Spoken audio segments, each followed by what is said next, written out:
উপাচার্য, উপ-উপাচার্য এবং ট্রেজারের পদত্যাগের দাবিতে শাটডাউন লাগাতার কর্মসূচি চলছে চট্টগ্রামের প্রিমিয়ার বিশ্ববিদ্যালয়ে। ফলে সকাল থেকে সব ধরনের ক্লাস এবং প্রশাসনিক কার্যক্রম বন্ধ রাখে বৈষম্য বিরোধী ছাত্র আন্দোলনের শিক্ষার্থীরা। জিসিতে বিশ্ববিদ্যালয় ক্যাম্পাসের সামনে অবস্থান নিয়ে স্লোগান দেন তারা। এর আগে বুধবার পদত্যাগের জন্য 1 ঘন্টা সময় বেঁধে দিলেও উপাচার্য অধ্যাপক ডক্টর অনুপম সেন পদত্যাগের কোনো ঘোষণা না দেয়ায় আজ থেকে অনির্দিষ্টকালের জন্য কমপ্লিট শাটডাউন কর্মসূচির ঘোষণা দেন আন্দোলনকারীরা।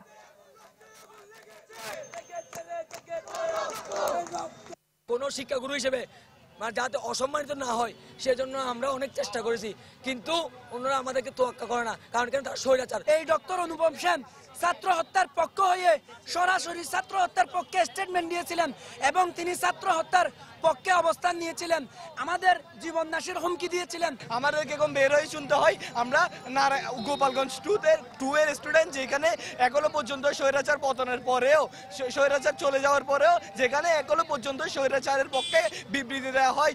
উনি পদত্যাগ করবে না, এই কারণেই আমরা এখন এরকম কর্মসূচিতে আছি। আমরা শাটডাউন দিছি, উনি যেই পদত্যাগ করবে আমরা শাটডাউন অফ করে দেবো। আমরা নিজেরাও ক্লাস করতে চাই, আমরাও সবাই টাকা দিয়ে পড়তেছি।